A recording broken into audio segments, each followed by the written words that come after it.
Next बघणार आहे आपण प्लेन पोलराइज लाईट. आता प्लेन पोलराइज लाईटचा अर्थ काय?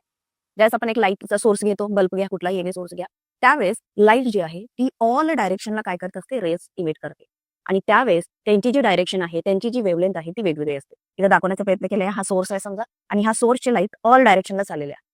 आणि ती लाईट असेल ऑर्डिनरी लाईट, साधी लाईट. सिंपल बल्ब ऑन केला तर ऑल डायरेक्शनला लाईट पडतील. त्याला म्हणायचं आहे ऑर्डिनरी लाईट, ज्याच्या लाईटच्या वेव्हलेंथ जे आहेत ते ऑल डायरेक्शन मध्ये किंवा एनी डायरेक्शन मध्ये काय होत असतात? पास होत असतात. अशा लाईटला आपण म्हणतो ऑर्डिनरी लाईट. पण अशी ऑर्डिनरी लाईट जर मी पास केली, कशातनं पास केले? हा कोण आहे बघा, निकॉल प्रिझम. प्रिझम तुम्हाला माहितच आहे. तो जर प्रिझम बनलेला असेल निकॉलनी, त्याचं केमिकल कॉम्पोजिशन आहे कॅल्शियम कार्बोनेट, TaCO3. MCQ ला क्वेश्चन पडेल. Nicole prism content dash component. तो निकॉल प्रिझम कशाने बनलेला आहे? Calcium carbonate. मग अशी ऑर्डिनरी लाईट जी ऑल प्लेनला प्रोपगेट होते, ती जर आपण निकॉल प्रिझम मधनं पास केली तर ती काय होईल? फक्त एका प्लेन मध्ये काय होईल? इलिमिनेट होईल. म्हणजे ही जी ऑल डायरेक्शनला पास होत होती लाईट, ती जर निकॉल प्रिझम मधनं पास केली तर बघा इथं सर्व डायरेक्शन कशा आहेत? सगळ्यांच्या सेम.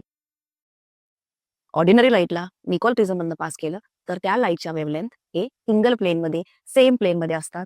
आणि ज्या लाईटची प्लेन सेम असणार आहे, डायरेक्शन सेम असणार आहे, वेव्हलेंथ सेम असेल, त्याला आपण म्हणतो plane polarised light. The light which प्रोपगेटचा अर्थ काय? Travels in the same plane, same wavelength, त्याला आपण म्हणायचं आहे प्लेन पोलराइज लाईट.